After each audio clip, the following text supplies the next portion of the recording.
Teny mandalo fansoratra mitoera tsy hiteny amitafitsy misoritra ny toera fa raha matoky anao dia aza sina fanahina samiby fondra indray fa tsy misy anao fanainina anatin'ny gidony ahitanany mamy laovlezany matomaptomany tsy misy tonga lafatra fa miezaka ho anao de raha misy mandratra mitoera dia tatarao anao Hevitro mafy eo madika pejy ao anatin'ny ray andro fozana tianao am'izany faravady tsy possible ho rapide arak'izany raha tianao ny tiako tafiarak'izany tsika roa tsy maintsy ifanarak'izany hoe tsy ifanarina orona faly malalak'izany manarak'izany ny fataro tsy avitanovany anatin'ny foko foko tsy hitana laka hoe avita amadibadika loko fa raha mitoloko de enao ny atsoko androana ivoaty sady amin'ny metoka rehefa alininy alohany andry tataratsika foana no mavarinay ka mbola mambeo faranana tananao ihany tika tanana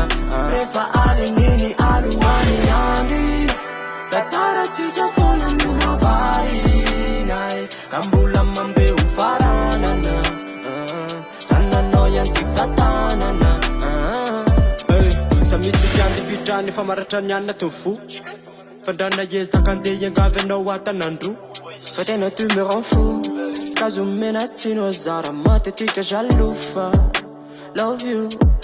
isanandro miady fianako zetina nefa tikany na ilenao vaniny saminitry sady fikany tsy ova aminao fony rosy yara de fona aminao daware fa mbola tsy niova mbola ianao fonanina antenako de mbola ianao fa tsy tady hafa fenao no atsaiko tsy ova aminao fony rosy yara de fona aminao rehefa alininy alohany andry tataratsika foana no mavarinay ka mbola mambeo faranana tananao ihany tika tanana rehefa alininy alohany andry tataratsika foana no mavarinay ka mbola mambeo faranana tananao ihany tika tanana vanena eno ihany ny ilaiko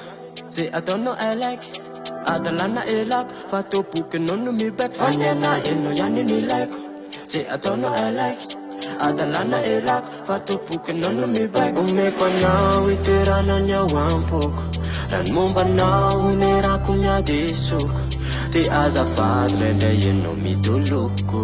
na madiditra fenao rehefa alininy alohany andry tataratsika foana no mavarinay ka mbola mambeo faranana tananao ihany tika tanana rehefa alininy alohany andry tataratsika foana no mavarinay ka mbola